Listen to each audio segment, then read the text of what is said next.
Kaytie is the assistant manager in the adult communities. She's primarily stationed at Rossmore, but she works throughout all 6 communities. Kaytie does the pre-admission testing in Monroe Township, and it's a really nice service for the residents so they don't have to go up to the hospital. You know, she calls the residents, she makes the phone calls, she makes the appointment. You hear her on the phone, and sometimes people are hearing impaired. And Kaytie is so patient, and I hear her voice getting higher and higher, and yet she's so patient trying to clearly communicate with people. When patients come in, a lot of times people are on new medication or something has changed in their health, and they're worried, they're concerned. So Kaytie will sit with them. They'll talk about, you know, their new blood pressure medicine. And a lot of people, when they start blood pressure medicine, have to come in for education. Katie's very good at that. She's very patient. She's calm. Nowadays, people get monitors in the mail, and they don't know what to do with it.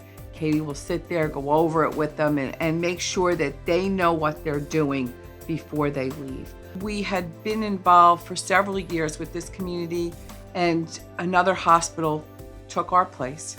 And this woman in that community needs a kidney transplant. And she went to the nurse there and she said, you know, I need blood work drawn monthly and a couple other things done. Could you do that for me? And they refused. Kaytie immediately said, I can do that for that lady.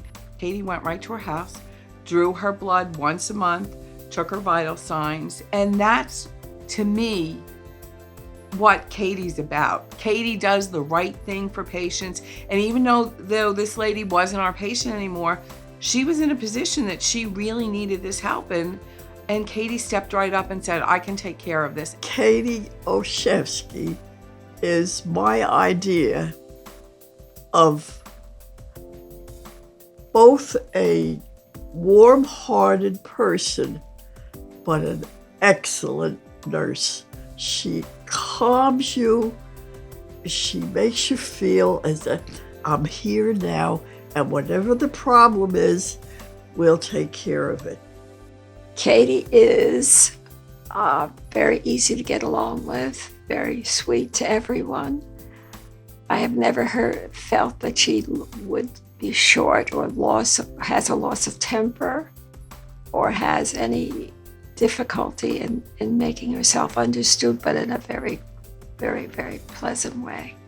Kaytie started working with me at Clearbrook, and a position opened up at the Ponds for a charge nurse. And I knew Kaytie would be perfect because of her personality and her skill level. So she applied and took the job as charge nurse, and it was a brand new community. It was just starting up. Kaytie worked there for 8 years, and I was afraid all the time, and I used to tell her this, you're so nice, and I'm afraid we're not going to have this position anymore after you leave. And when she applied to work as the assistant manager, they had a coffee, just coffee and tea to say goodbye to Kaytie. Over 400 people showed up. It was like a wedding reception line. I had never seen that many people show up for one person in my whole life without food being involved. It was just clearly, and they all wanted to say hello to Kaytie and to thank her for the work that she has done with them and helped them, and has helped them in so many ways, whether it was for a wife who was ill or a husband who was ill. Also, you know, helping them with grandchildren problems, like, oh, my grandson was just diagnosed diabetic. And you know, Kaytie reassuring them and making them feel comfortable that this was not the end of the story, that there were resources. I believe that Kaytie deserves the Hearts of St. Peter's Award. And I believe that there's at least another 50 people who work at St. Peter's who would stand behind me and say that Kaytie Olshefski deserves the Hearts of St. Peter's Award.